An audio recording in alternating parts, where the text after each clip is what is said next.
Welcome to the Gay Buddhist Forum, where teachers from all schools of Buddhism offer their perspectives on the Dharma and its application in modern times, especially for LGBTQI audiences.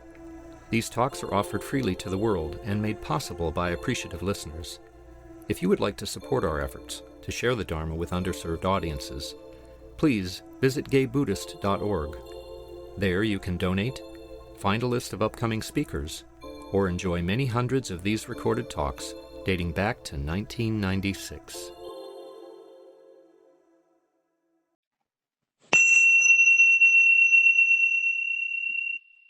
Welcome back again. I want to introduce today's speaker, Karen Van Dine. Karen began her connection with the gay community in San Francisco in 1985 when she started working with the Radiant Light Ministries, did a lot of work during the AIDS epidemic of the 80s and 90s with the San Francisco Healing Circle, leading meditations, memorials, and assisting many in conscious dying.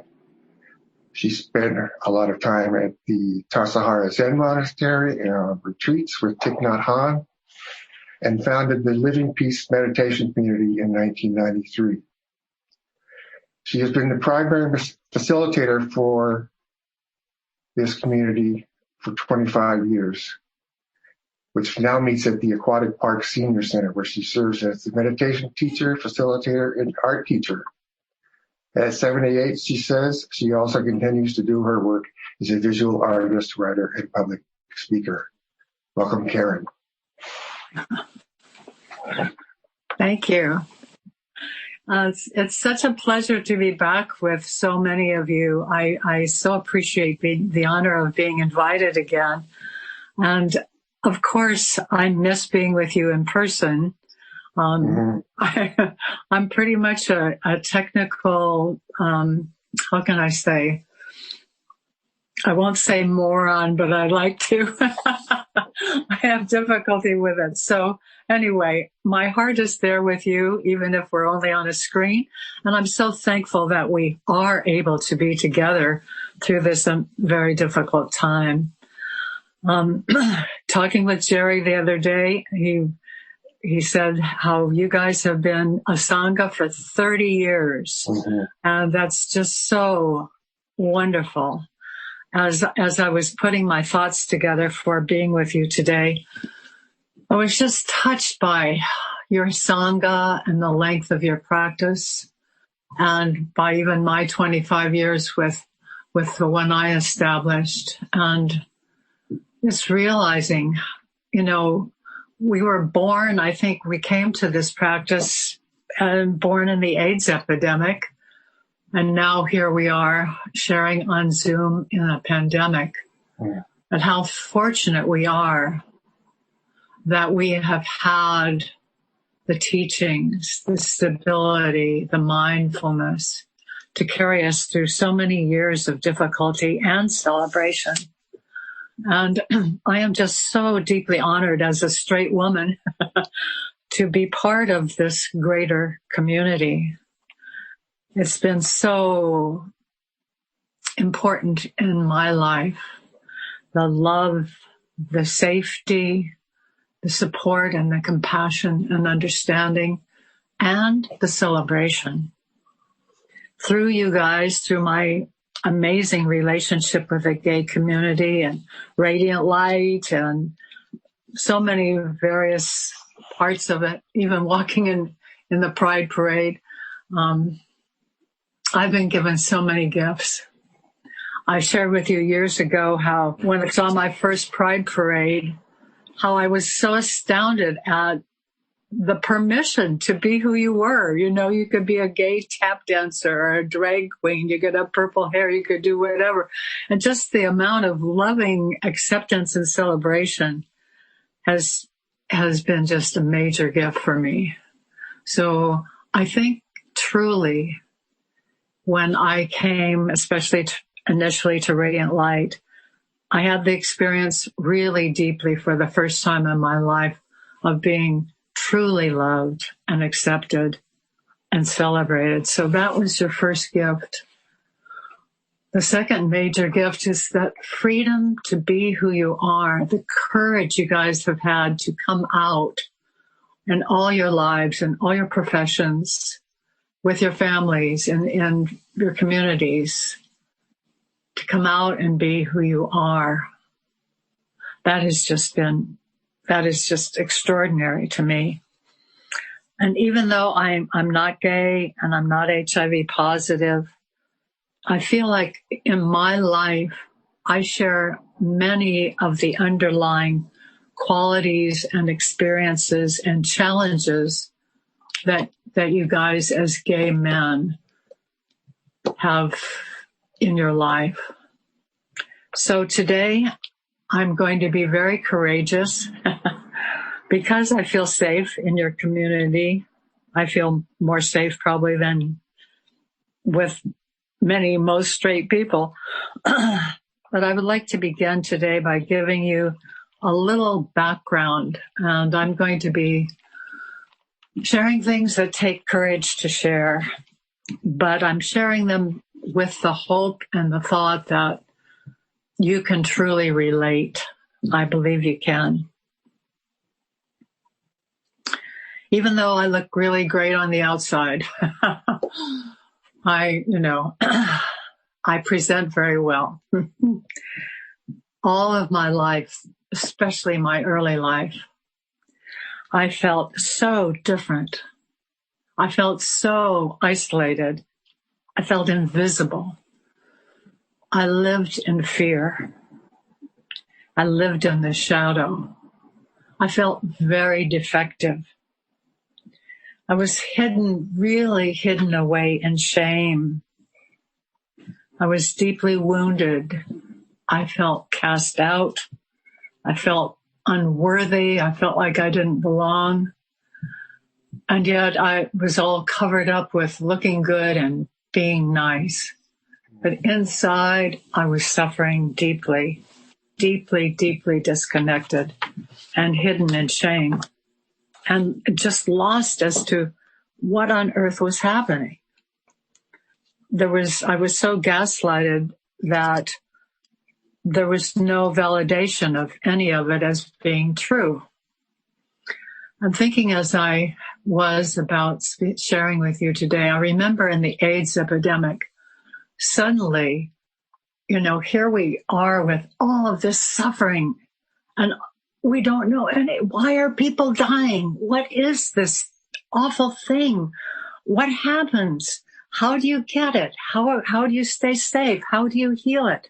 It's just like this feeling of terror and this feeling of scrambling and this feeling of grasping and trying to find methods and ways.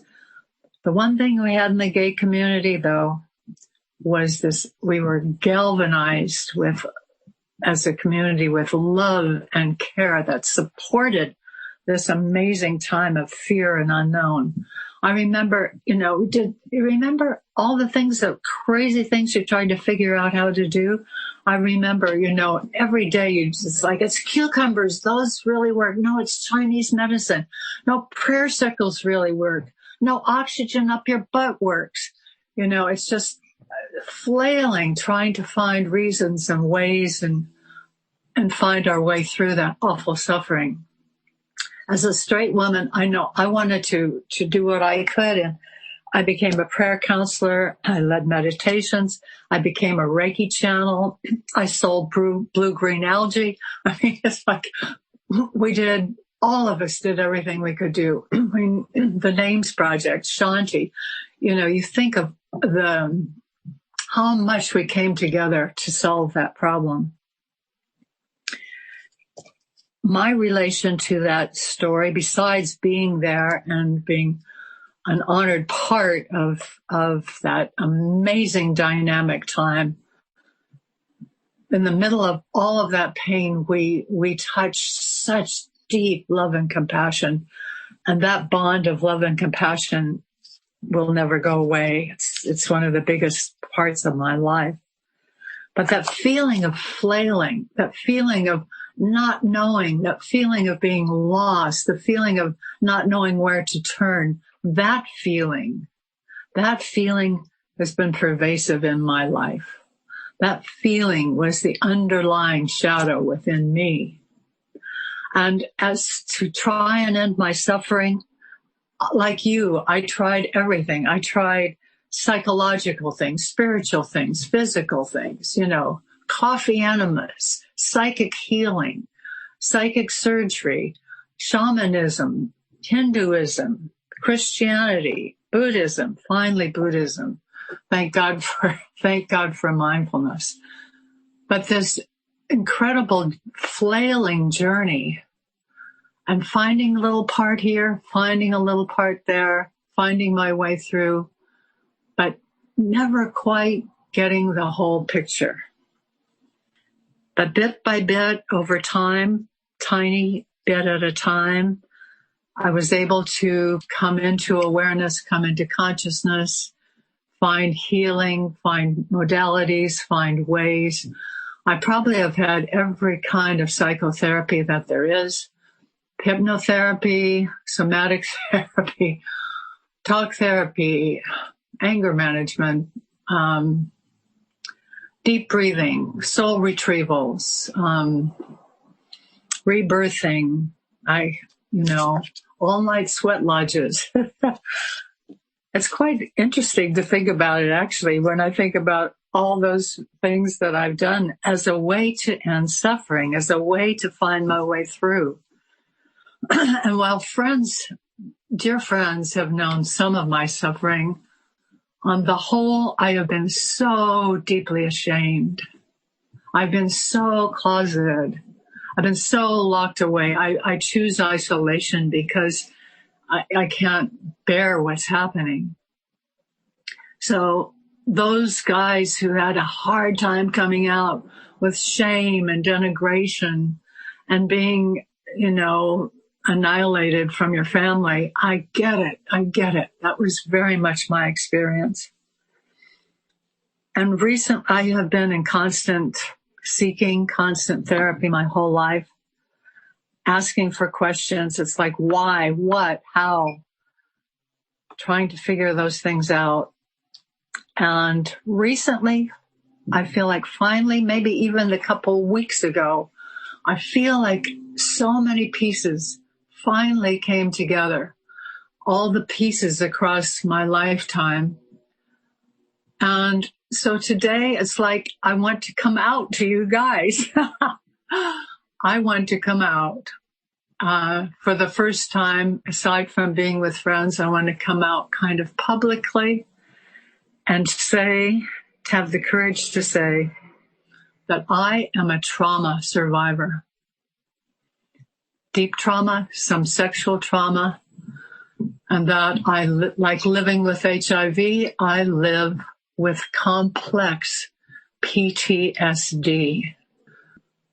It was so hard for me to even wrap my mind around that. It's like, what do you mean PTSD? I wasn't in the Holocaust. I wasn't in a car accident. I wasn't in the war. But I've learned over time, it's made its way through my denial. It's made its way through my repression. It's sinking in that this is a big truth of my life. In fact, it is probably the biggest factor in my life. It's been the part of my life that has called me forward into spiritual practice, into wholeness.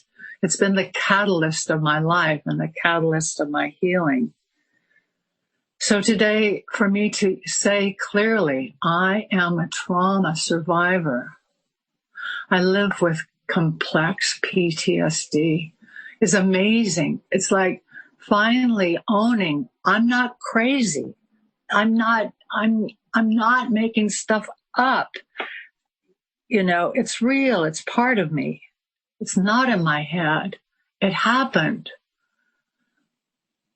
Oh, I don't know about you when you finally came out as being gay, but somehow just being able to own it, I feel more free. It's like being hidden and ashamed, and now I'm not hidden. The shame is dissipating. Doesn't mean it still doesn't take courage. It takes a lot of courage. But my trauma was caused early on, from infancy on. I had a severely sadistic, narcissistic mother who then became an alcoholic. And she was intent on her hatred for me. It was constant. It was daily. And my father was basically complicit and basically absent from any support for me. So living in constant fear like I did as a kid, you develop many different kinds of defenses because you can't handle it. I as a little kid, I couldn't run away and I couldn't get angry. So I froze. I was frozen. I was numb. I wasn't in my body. I lived in dissociation. That's the only way I could survive, was by being dissociated. I couldn't feel. I didn't know how I felt. I wouldn't even hardly know if I was hungry or if I was cold because it was so unsafe. And I developed strategies to survive, like becoming a real people pleaser. I did everything to keep it even, to keep myself safe. I knew so much about my mother. I knew everything about my mom and my dad. I knew nothing about myself. So many survivors have this happen to them. You become invisible. You have no life. Your life goes away because you are constantly vigilant and living through and for the other person. So I had developed this amazing ability to appease and harmonize. Many parts of that probably have helped me in my life. Other parts were not so good. And I would have that, or I would have this time of total collapse. And when I think about a little child being up against hatred day after day after day after day after day, you can't handle it. You cannot handle it. So you collapse, go away, you go into a different zone. Your body is here, but maybe not much else is here. So collapse and pleasing. And so gaslighted. Everything was my fault. It was my fault that I was sick. I had so many physical things happen. I had 13 surgeries. I had chronic illnesses, chronic debilitating things. I had divorce. I had abortions. I had many reactive sexual abusive situations, too many. And I could never understand it. It's like, what on earth is going on? How come I can't keep this together? And then through lots of therapy, and most recently, wonderful therapy, somatic therapy, realizing and knowing about being a trauma survivor, learning about post-traumatic stress, that it's known, these things are known, they're written about. Somehow that's been so freeing. It's like, oh, wow, I'm not in the dark anymore. This is a known thing. This is a diagnosable thing. It's something that I can know about. And of course, in my later years, thank God, I've had a relatively balanced life. I've been able to do some things. But underlying all the time has been this deep PTSD and this deep trauma. So I've been a workaholic, various coping things like that. Thank God I never turned to drugs or alcohol, but I found other ways of medicating myself. But in the last years, I felt pretty normal most of the time. And then, I don't know about you, but recently life has been pretty hard. Trump really trumped it for me. Trump somehow triggered all of this old wounding, his insane narcissism, his way of manipulating and conning and lying and denying. It was like I was thrown back into childhood, into young childhood again. And I have been just floundering. When I first talked to Jerry, I thought I would be speaking with you about like race relations and how to be with other people. And then I decided that I wanted to be real and honest with you guys. I wanted to share with you what was actually happening to me right now. And I have been floundering. I don't know if any of the others of you have been floundering with the epidemic, with the fires, with the climate change, with the election, with economic hardship, with everything that's going on right now. So now in this pandemic, it's my time to come out. And I've come out today. Thank you for listening to me. And through this time of floundering, it's like, sometimes you can work through things like, well, I'll just become a workaholic. That'll make it go away. Or I'll binge TV, or, I'll just force myself to breathe and get quiet. The fact is, none of those things were working. So one night, a couple of weeks ago, I was awake in bed, just going back and forth between being shut down, feeling dead, feeling no feeling, to feeling so much anxiety and so much loss. And I had an amazing experience. And I would love to share that experience with you today. So this next part is experiential. You may see it or feel it as kind of a guided meditation or a guided time. If you wish, you can close your eyes or be with it in any way that you can. But I invite you to share this experience with me. And again, I am so honored to be here with you guys. So I was laying in bed and I was just whirling.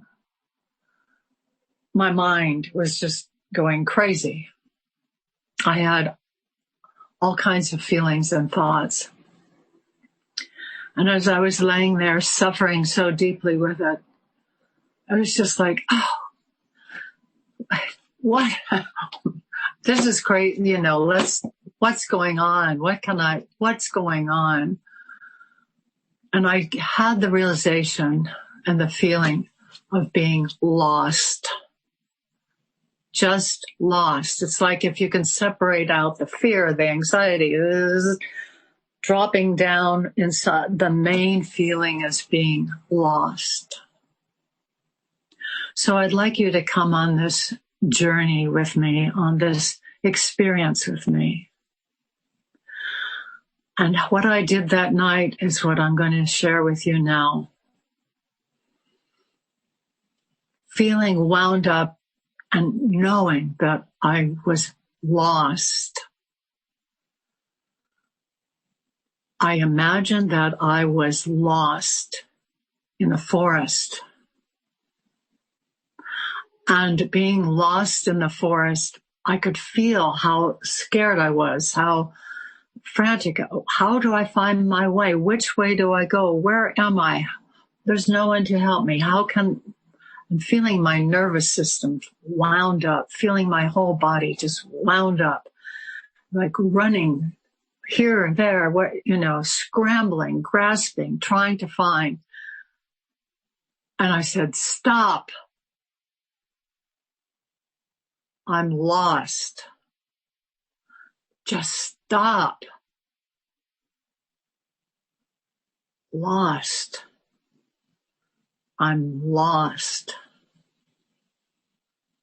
And the more I could get it, the more I could be there with lost, some of the frantic, some of the running, some of the flailing started to dissipate.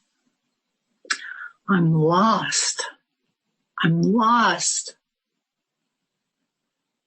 So I imagine that I just sat down on the ground. Lost. I'm lost.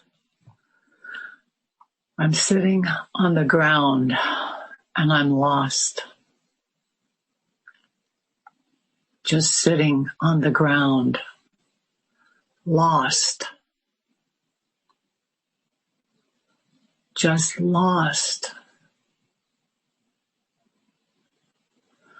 Just lost.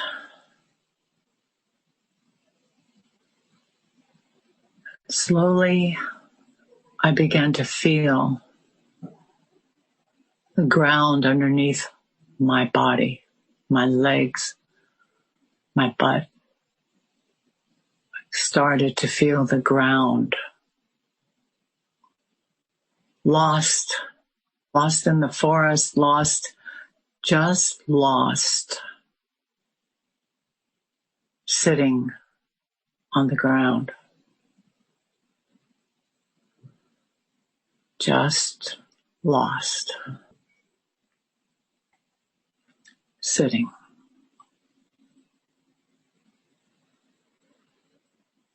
Lost. Slowly, I began to feel more of my body, feeling the ground underneath me, right in the middle of being lost, beginning to feel my body right in the middle of lost, feeling my lower body, feeling my upper body sitting, just sitting on the ground, lost, just sitting, lost.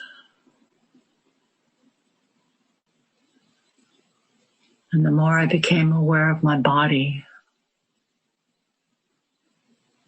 I noticed that I was feeling calm.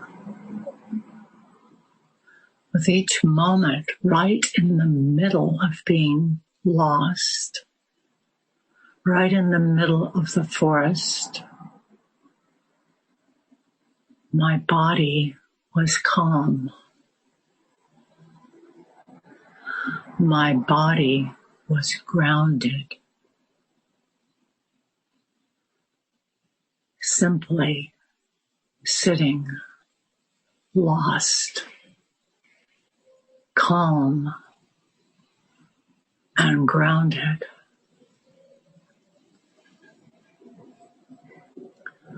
And the more I sat,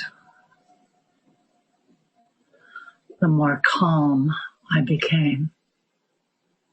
Still lost, calm. And from the calm, I began to feel a deep safety, an absolute deep safety, safe in my body,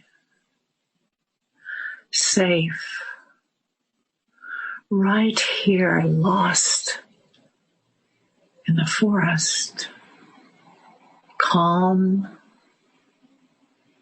and safe in my body, breathing calm and safe right here, right now. And gradually, more and more, my body began to awaken and open. I was aware that I was warm. and safe. I was aware that I was calm and warm and safe, right in the middle of lost. And slowly my senses began to open.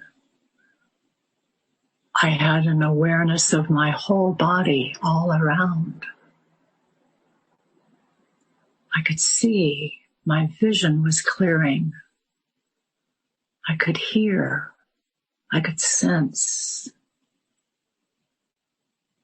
And more, I began to feel an opening in my heart. I could feel my inner connection begin to open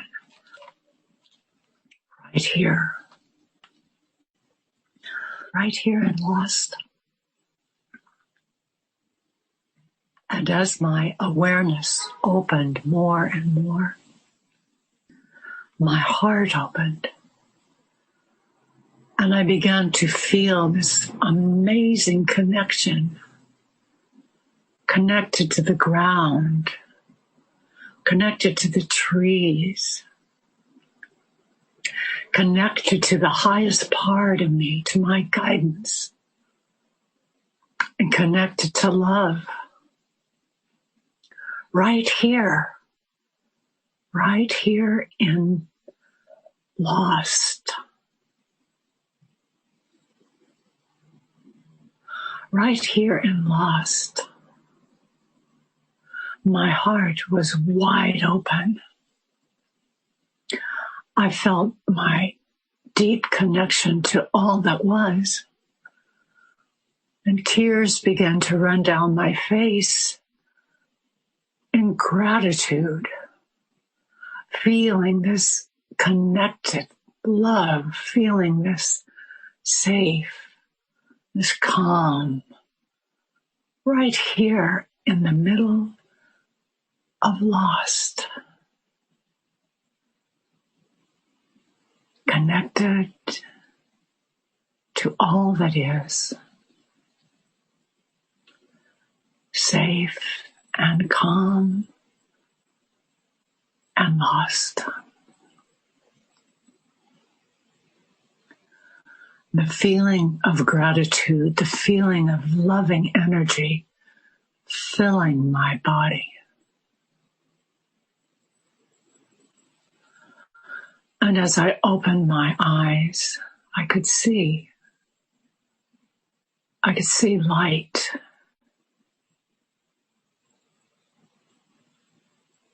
And my awareness knew absolutely that I knew my way.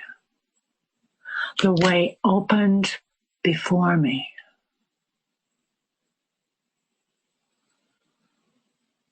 And lost and calm, divinely connected to all that was. I slowly walked from lost to found.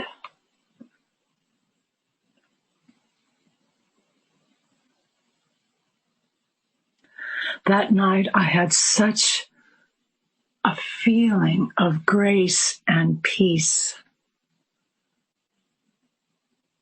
I felt like I had been given this incredible gift. And in the days since that amazing night, when things have gotten scary or rough, I go back to Lost. And I find the calm and the connection. And in my inner guidance is able to speak. And I'm able to know the way. So I would just like to offer today to us, may we have the courage to be lost. We are such an amazing, courageous group. You have come out. You have come through. We have lived through epidemics. We have lived through pandemics. We are an amazing, courageous bunch of folks. But may our courage even grow deeper. May we have the courage to be lost. May we have the courage to be afraid. May we have the courage to really be alive, not living in our defenses, not living in our distractions, not living in our ways of medicating our suffering. May we open ourselves to that courage to be lost. There's such a difference between coming like this, going in and within finding the love, versus trying to do it from the outside, trying to feel, it's like, I know love heals, so I'm going to try and feel love right now when I feel so mad, when I feel so scared. I'm going to get to love. I've got to get to peace. We try and do it from the outside. We try and force it down on top of us. We don't find it. It comes from being in it. The love came to me that night from being lost. The love came to me, the calm, the healing came to me because I was lost. And I had the courage to be lost. All disconnection is suffering, whether we're disconnected from nature, from our friends, from our body. Any disconnection is suffering. And the way we heal is by being with those disowned parts, the things we want to push away, the scary things. The things we push away are the things we need to embrace. And when we own what is disowned, the disconnection goes away. So in these days, in these difficult days, may we have the courage to be lost. May we have the courage to go within and to find the love that heals.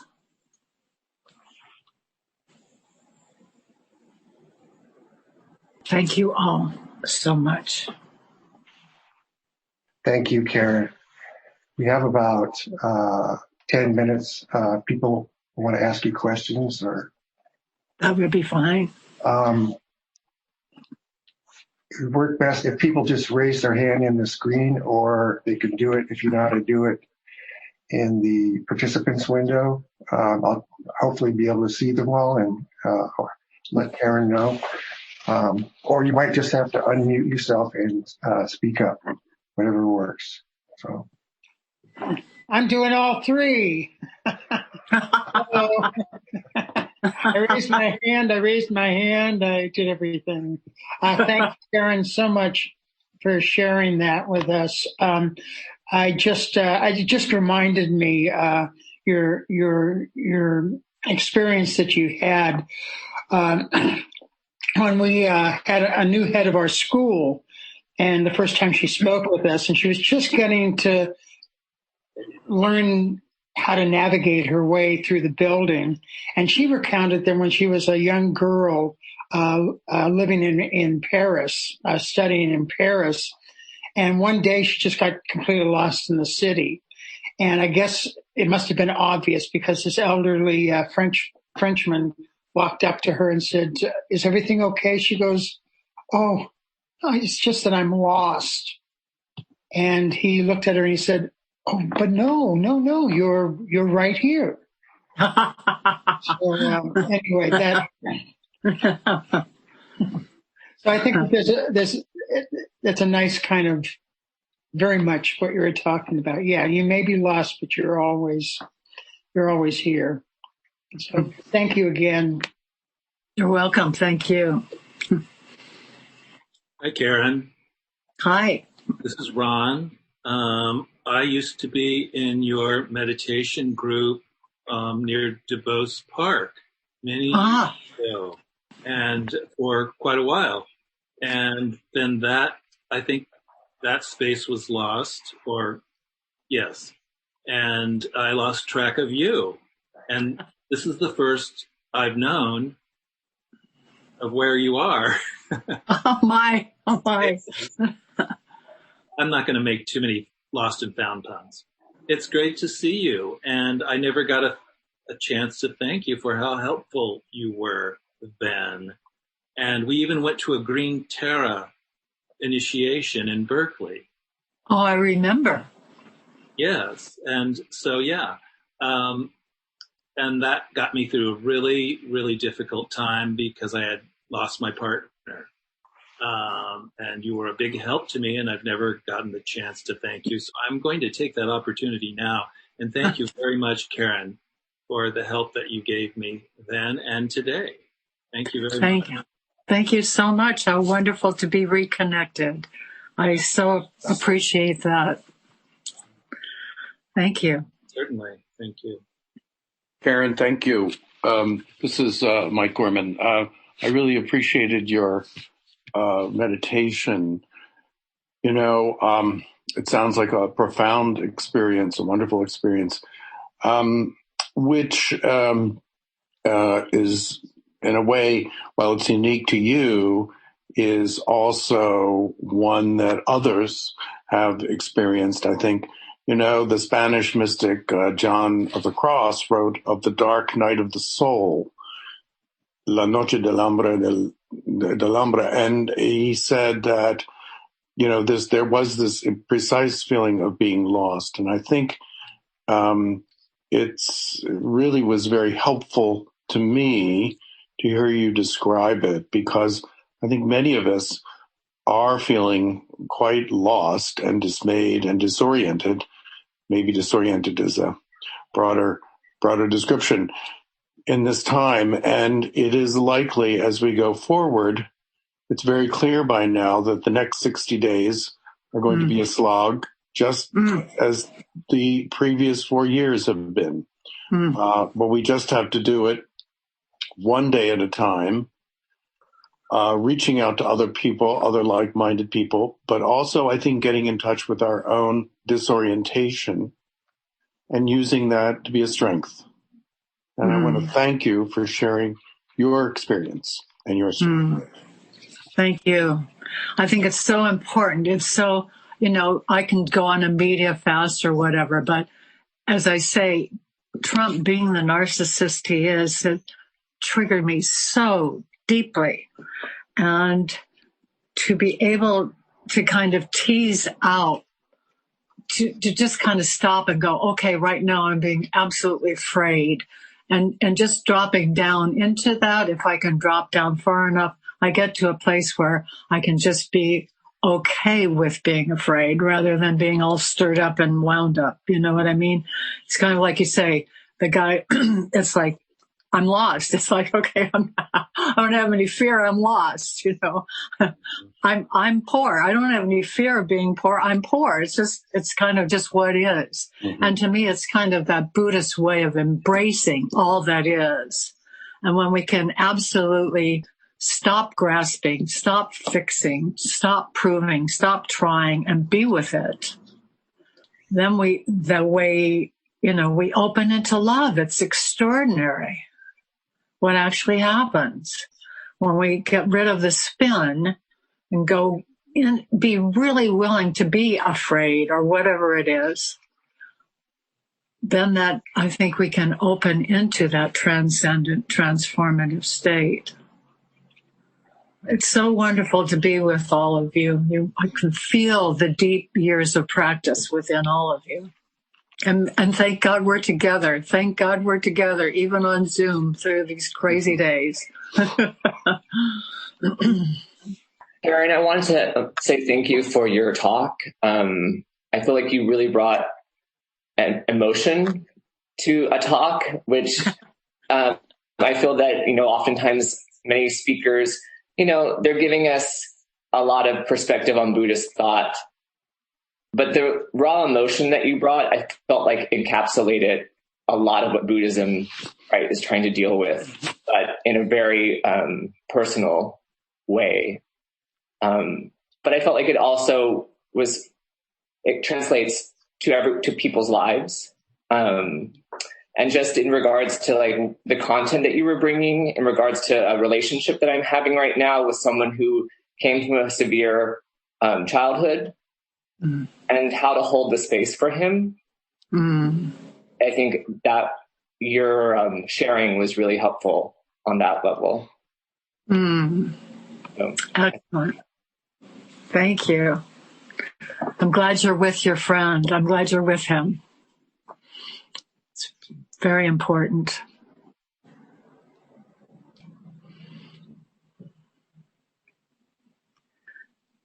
Honestly, it took courage for me to share what I shared today.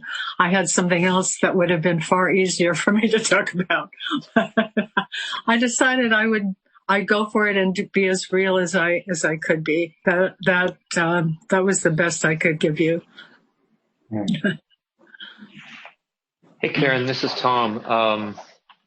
Thank you again so much for sharing what you did. And several of the insights you brought up were, really instrumental in helping me understand what's going on.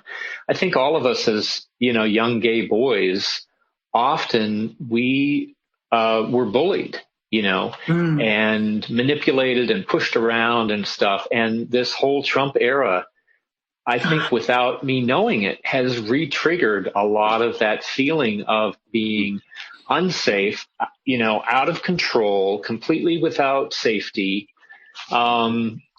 It's been difficult understanding, like, okay, it's just politics. It's just this, it's just that. Why is it so impacting on me, And I think you really shed light on that. So thank you very much. Excellent. Yeah, it's deep. And that's what bothers me about people who are just like, well, just give them time. It'll go. No, this is evil. It's pervasive. It's big. Hi. I have a comment. I want to chime in and thank you also for a great, heartfelt and wise sharing about PTSD. And I was thinking this morning about how, we often talk about no self in Buddhism, but we don't acknowledge, it doesn't acknowledge the personal or the relative self, and Ramdas said, we have to become somebody before we become nobody, right?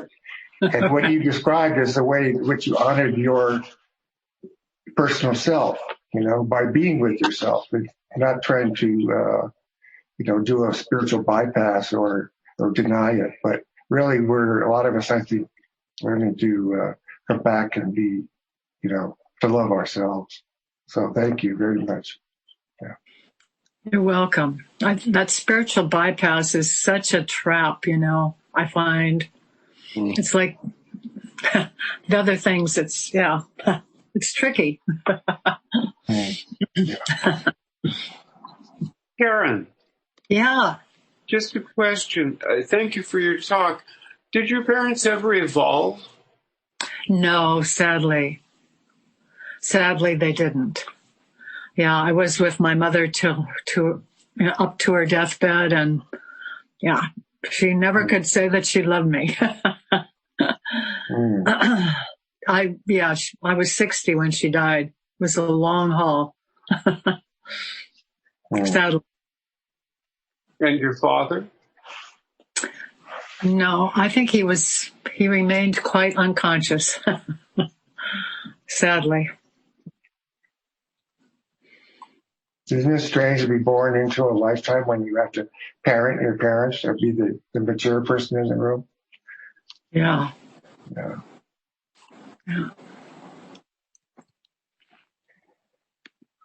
One thing it's given me is a great deal of compassion and understanding. Mm-hmm.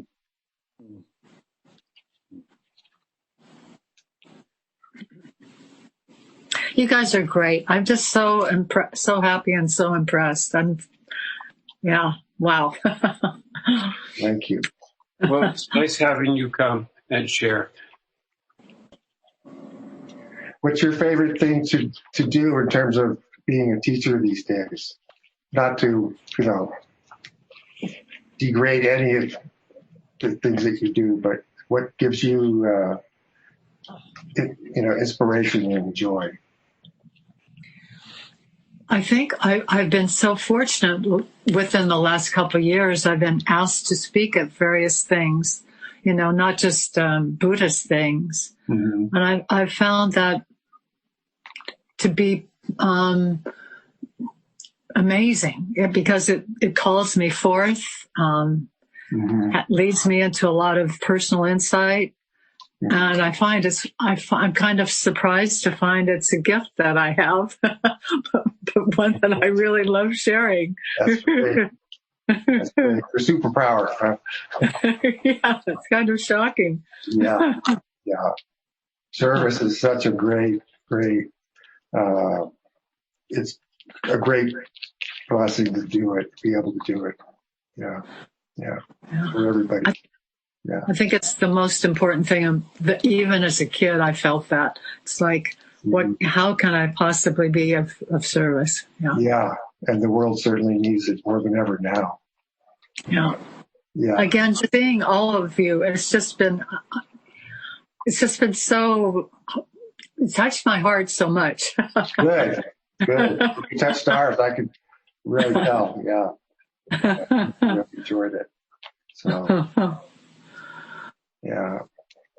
I'm curious, as a fellow, I don't do any teaching per se, but as a caregiver, how do you live alone or do you, I like silence and being alone, a lot and doing my practices and things. You must, I don't know what your life is like, but do you go into, isolation and like we're doing with pandemic? Definitely. It's so funny. I'd kind of started a retreat before the pandemic. I had left the center for a while, and I just felt it was just around the new year. Even a little prior, I felt like I was just called to get quiet and to kind of relook at everything, from stuff in my closet to what my plans were, right. the whole range. Yes. It was like there was no denying. It just stop and get quiet. Hasn't it been an incredible opportunity for that? I felt the same way. It immediately began, because I've done some long retreats and traveled in India and been, under long-term practices, and that it's really easy for me to go back, and practice like that, and take the opportunity not to be out in the buzz, rushing around, driving where we didn't need to go all the time anyway, Yeah. I have a hunger for simplicity. I have just, the only thing I'm really missing is connection to nature. Yes. I'm feeling I'm not getting enough connection to ground, and sometimes not enough to people, but mainly to nature. Yeah. And I just want to be so simple. What you were saying about being grounded, I find that through gardening and everything. But it is interesting. Timothy Leary said, "Trust your nervous system." Right. So if you can feel and tune into your body and trust it from the inside out, like you were talking, like you were saying, it can be trusted. It's trustworthy. Yeah, that's where the knowing is. That's where the healing is. Yeah, I truly, truly believe in that. I live alone in a small studio apartment and don't have enough, but I can ground, I can imagine nature, but I wish I had more actual contact. And you're in the city? Yeah. It's harder to get into nature there.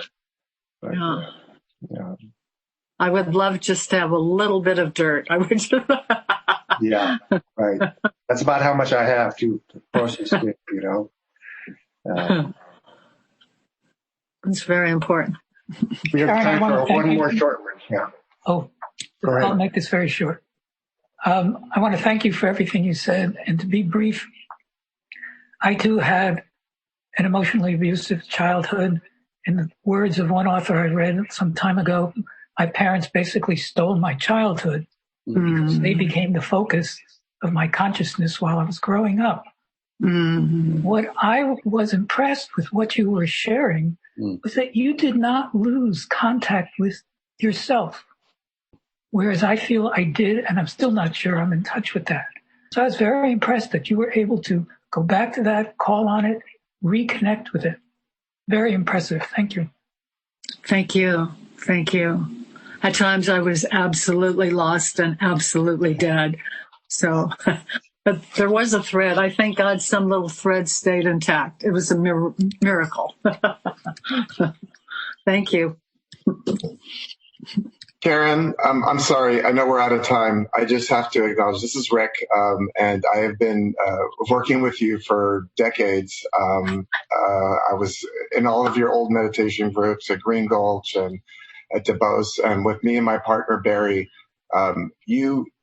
we were talking before this today, and you really changed our spiritual lives, and that we still are feeling this many years later. So I just wanted to acknowledge your teaching and your empathy and the amazing contribution you've made to our community and to our spiritual growth. So thank you so much. Thank you. Okay, any announcements before we end today? I see Jerry's put in the window that next week is a discussion, group discussion. We have Buddhism-related topics, so we break down in small groups and talk about those. And we do have the tradition of dana. Dana is the generosity practice. It's been started in Buddhism many hundreds and even a lot more than that years ago, of supporting the teachings that are offered freely, and GBF continues to have our expenses where you anticipate more so when hopefully the virus works and we get to go back to Bartlett Street. We're going to get some equipment to put this on Zoom, and our rent will increase. So if you can go to gaybuddhist.org and contribute to Dana, that would be wonderful. We ask $10 to $20 if you can, and we don't turn anybody away who can't. So anything else? Okay, then we'll do our dedication of merit and close for the day. So, by the power and truth of this practice, may all beings have happiness and the causes of happiness. May all be free from sorrow and the causes of sorrow. May all never be separated from the sacred happiness which is without sorrow, and may all live in equanimity, without too much attachment or too much aversion, believing in the equality of all that lives. Thank you. Thank you. Happy Thanksgiving, everyone. Really. Thank you. Yes. Thanks, Karen. Thank you, Karen. Be well. Thank you. Yeah. Thank you so much. Happy Thanksgiving. Happy Thanksgiving. So wonderful to be with all of you. My birthday's on Thanksgiving, but just to be with all of us that we've survived and we're elders now. It's just quite stunning. How did that happen? Really? Well, have a happy birthday. Thank you. Wow. Lovely to see be with you. So wonderful.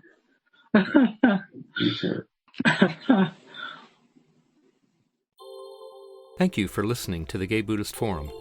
If you would like to hear several new talks per month and be notified of upcoming speakers so you can participate live, please subscribe to this podcast, like us on Facebook, and join our mailing list by visiting gaybuddhist.org.